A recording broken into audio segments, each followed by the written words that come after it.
What's the matter? What is it? It's a case for Nick Carter, master detective.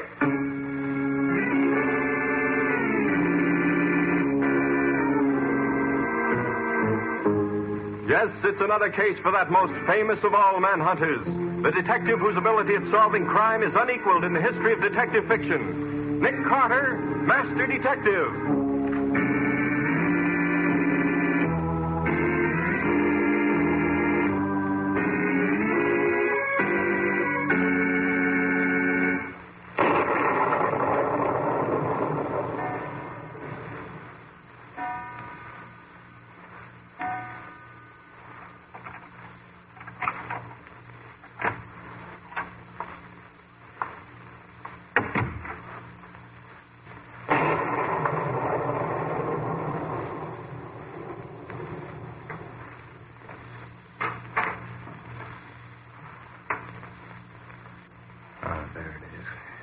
What are you doing in my safe, you thief? Give me...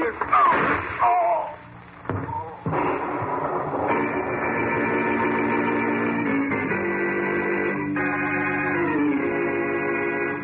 A thunderstorm rages outside. A shot. A man falls dead. So begins a strange adventure for Nick Carter, master detective.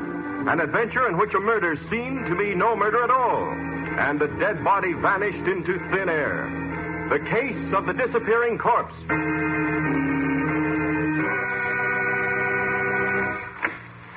Morning, Matty. Oh, how are you, Nick? What brings you down here to headquarters so early in the morning? It's only just 10 o'clock. Well, I've been out in the country for the past couple of weeks writing an article on crime detection methods. Finished it last night. Huh? Just stopped in on my way back to my office past the time of day. That's what's doing. Yeah, it's pretty quiet, Nick. Nothing exciting's happened in the past 10 days. Oh, Matty, haven't you even got one simple little murder just to keep me in practice? I'm bored. Well, would you be interested in checking up on a suicide? Now, what's there to investigate about a suicide? Well, you never can tell, Nick. I just got a report that a guy bumped himself off in an uptown apartment house. I was going up to take a look at it myself, but the commissioner just called and wants to see me in his office right away. You want to go up in my place? Oh, I don't know, Matty. Well, if it's just the usual routine, you can lay off after you make the call. Anybody else going up? Medical examiners going along?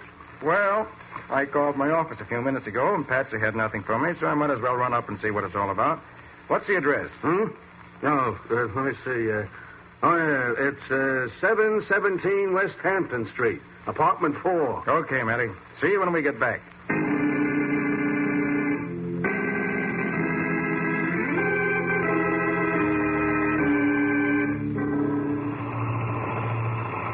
Well, this is West Hampton Street. What was that number, Doc? 717.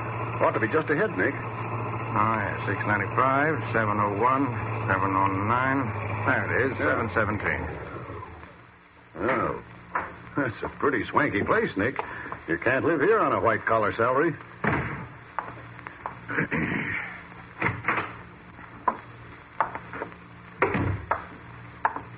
Oh, here's the elevator, waiting for us. Apartment 4, wasn't it? Yeah. Get in and push the button.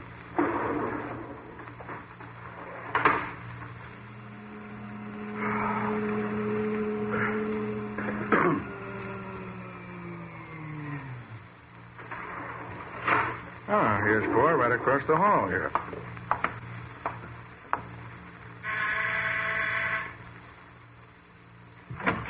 Yes, sir. Police department. You report a suicide? Oh, yes, sir. Won't you come in, please? Thank you. The body's right in the living room there, to your left. Oh, yes, I see it. Well, doesn't seem to be much of a question about its being suicide. You're the butler? Yes, sir. My name is Jordan.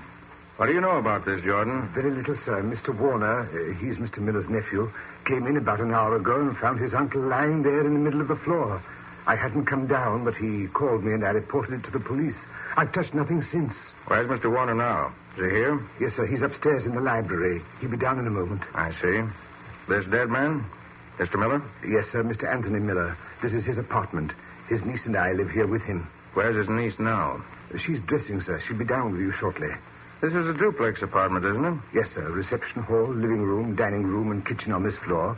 Library and 3 bedrooms on the second floor. Pretty swank, I'd say. Pretty stuffy, I'd say. Well, thank you, Jordan. Well, as soon as the others come down, bring them in here, will you? Yes, at once, sir. Well, Doc, how's it look? Pretty cut and dried. Pistol in his hand, a hole in his head with powder stains around it. Looks like suicide, all right. How long has he been dead? Must have been killed about 3 o'clock. Beg your pardon, sir. Here's Mr. Warner, Mr. Miller's nephew. Oh, how do you do, Mr. Warner? I'm Nick Carter. Nick Carter? Yes. I'm acting for Sergeant Matheson of the Metropolitan Police. Oh, by the way, Jordan. Yes. I left word for my 2 assistants to meet me here as soon as they could. When they arrive, will you let me know, please? Of course. At once, sir. Mr. Warner, I understand you found your uncle's body. That's right, Mr. Carter. I did. Will you tell us about it? Well, of course. When I was here last week, I left my camera here. I wanted to take some pictures this morning, so I dropped in here about 9:30 to pick it up. Who let you in? No one, Mr. Carter. I have my own key to the apartment.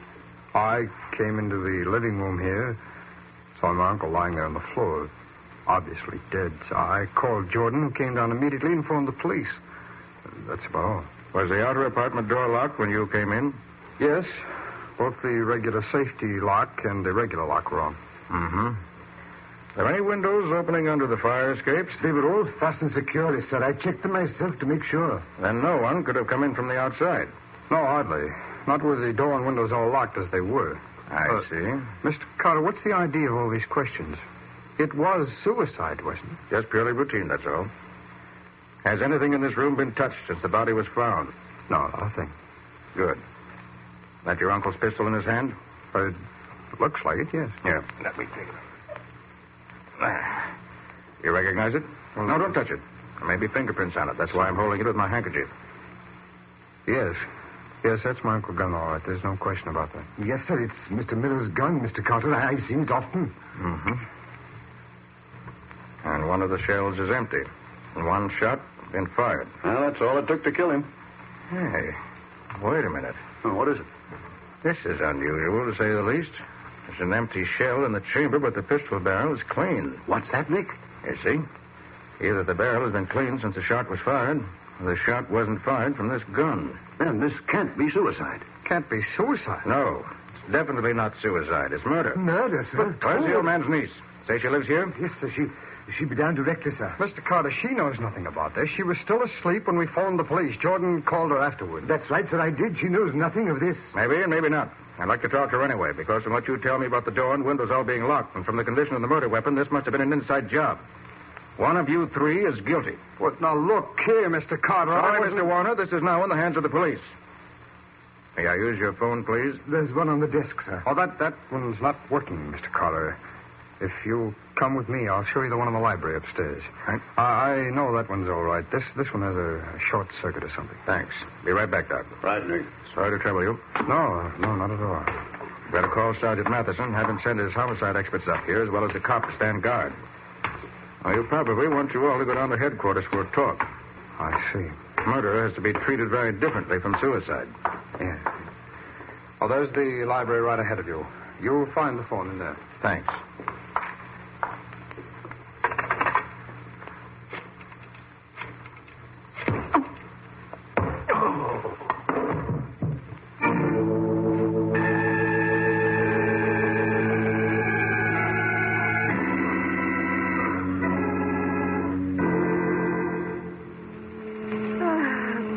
Scubby. Must cost a fortune to live here. Yeah.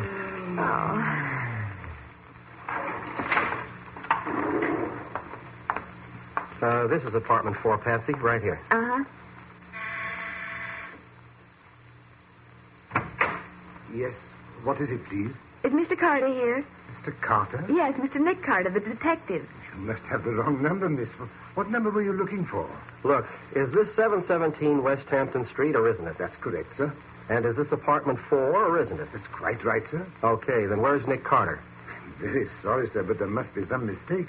Mr. Anthony Miller lives here. There's no Mr. Carter. Well, didn't a man kill himself here last night? Oh, my goodness, no, miss. You're all mixed up. Well, Scubby, did Sergeant Matheson tell you the name of the dead man? No, said whoever phoned didn't give it to him. Well, we must have the address wrong, Patsy. Maybe. Could we use your phone? Why, of course, miss, if you'll step into the living room. There, to your left. There's a phone in there. Thanks. Come on, Scubby. You can give the sergeant a buzz and see what's wrong. Right there, sir, on the desk. Right on. Thanks. If you'll pardon me for a moment, please. Well, sure, go ahead. police headquarters.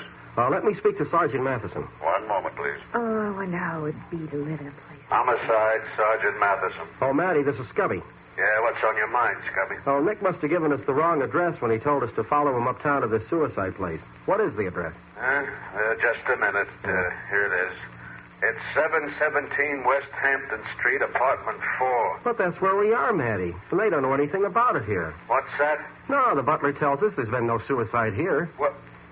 Hey, that's the address they gave us this morning when they phoned. Well, have you heard from Nick or the medical examiner? Hey, come to think of it, I have it. And that's a funny thing, too. It's over 2 hours since they left here. They ought to be back by now. Hey, why didn't they call and say they got the wrong address? There's something mighty funny going on, Scubby. Yeah, looks like it. Well, we'll see what we can find. Maybe it's an address that sounds like this one. We'll call you in a little while if we don't find anything. Okay, I'll tell the boys to watch out for Nick and Doc. Right. So long. You know any more than we do? No. He hasn't heard from Nick or the doc since they left headquarters about 2 hours ago. What are you looking at? I was just thinking. Whoever lives here has pretty poor taste, even if they do have money. How do you mean? Well, look at the rug in this room. Yeah? It's the wrong color. It's definitely too small for the size of the floor. And the rug in the next room, which must be the dining room, was entirely the wrong color for the decorative effect in that room. And that one's much too big for the size of the floor. Yeah. You're right, Patsy. It's funny that people who live in such swell places should furnish their rooms so badly. Yeah. It almost looks as if these two rugs have been switched around, doesn't it? Patsy, maybe that's just what did happen. Maybe... Here, let me get a look at the rug under that dining table. Uh-huh. I'll shove the table over to one side and have a good look. Okay. Are you looking for something, sir? You're darn right I'm looking for something. You better hope I don't find it. I have to ask you to stop moving that dining table. If you try to stop me, I'll put a gun between your ribs. I'll call the police. Go ahead, call them if you dare. There. Scubby, look, right in the center of the rug. A big blood stain. That's what I thought. And I'll bet my last dollar that you'll find a blood stain that same size and shape in the center of the living room floor. Then someone was killed here. Yes, Patsy. And Nick and the doctor were here, too.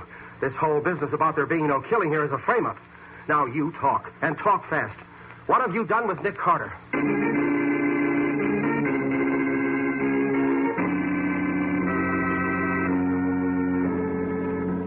Every man in every squad car is to be on the lookout for him. Now repeat that description I gave you. Right. No. It's Gerald Warner. Yeah, he was the old man's nephew. Okay, let me know as soon as you hear anything. Now, Jordan, look here. You're in a pretty tight spot. If you don't want this murder rap pinned on you, you better talk and you better say plenty. But I tell you, I know nothing about it. And you still say you don't know where the old man's niece went either, huh? Miss Hammond? No, sir. She put on her hat and coat and went out carrying a small overnight bag. Where'd she go? I don't know, sir. Ah, look, don't be a sap. The butler always knows everything about a killing. And most of the time, the butler done the murder himself. But I assure Now, you, look, sir, we've proved that the blood-stained Scubby and Patsy found was human blood. We found Nick Carter's fingerprints on the desk, the table, and the upstairs phone. We found the old man's body stuffed in that upstairs closet in your apartment. And you don't know nothing about nothing. Oh, Sergeant, there's a bullet. They just took out of Miller's body. Let me see it. Well, that's an ordinary .32 caliber slug. Yeah, but it was big enough to kill him. I know that. What I mean was... Sergeant, the detective squad is back from searching Gerald Warner's apartment. Oh, yeah? They find anything? Nothing very valuable.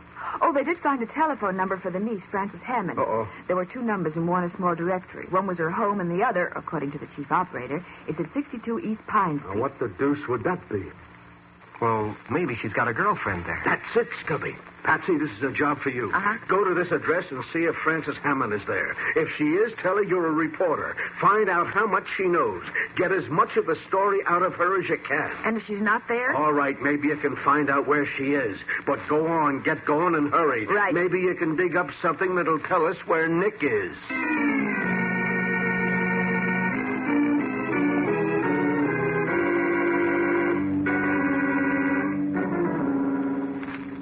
Any idea where we are, Doc? No. Looks sort of like somebody's hunting shack. Yes, I can see that. That doesn't help much. Well, as long as we're tied up to these two chairs like we are, it doesn't make much difference what part of the world we're in. We're no good to anybody this way. Oh, the thing that makes me maddest is the way they fooled me so completely. I never did see who hit me. Well, considering that there were only two men in the place and that the butler was with me, it isn't very hard to figure out who tapped you for the count. I was out cold from the time I was knocked out until I came to in this place. My wrists were so relaxed when they tied me that I can't work them loose. No, to think I got into this mess because I was bored.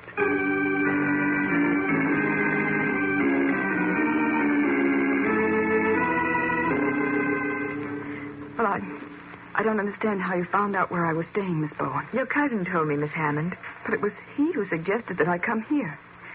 He knew reporters would be pestering me for interviews after Uncle Anthony killed himself. And he said if I came here, they wouldn't be able to find me. He promised me he wouldn't tell anyone. But he only gave me your address because he knew I wouldn't pester you. He and I have been friends for years. Oh, I hope he doesn't tell anyone else. I'm sure he won't. And now, may I ask you a question or two? I suppose so. I really don't feel much like talking about it. I know, Miss Hammond. You loved your uncle, didn't you? Very much. He was always so good to me. Were you and your cousin engaged? Well, not quite. Uncle wanted us to get married. In fact, he made a will leaving me all his money because, well, he thought that would keep Gerald more interested in me. Was Gerald, Mr. Warner, interested in anyone else? Oh, no, it wasn't that. Uncle Anthony knew that Gerald wasn't ready to settle down yet. He was trying to persuade him it would be the best thing for him. Do you know where your cousin is now? No, I don't. Why do you ask me where he is? Don't you know? Well, you see, he asked me to send him a copy of whatever I wrote in my interview with you, but he's left town and he didn't leave me his address. Can you tell me? Why, I don't know. When he wants to get out of town, he generally goes to Atlantic City, the Hotel Martis, or to his hunting shack up in Norris County. He might be in either place, I suppose. Uh-huh. Well, I'll send a copy of the interview to each of these addresses. One of them ought to reach him. Tell me, Miss Hammond, did you know where your uncle kept his pistol? Why, of course. We all knew it. It was no secret. I've seen it often. But I never thought he'd use it to do this. Oh, there now, Miss Hammond. I'm sorry I mentioned it. Oh, please don't let it upset you. I'll just run along now. Goodbye. And thanks.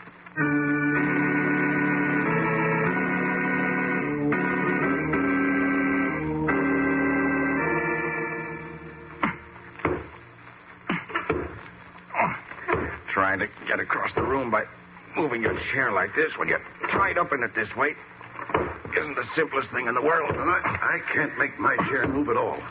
But you're doing fine. Am I getting anywhere near that table yet? You're doing great, Nick. Just a little more. Moving backwards this way, it's hard to tell where I'm going.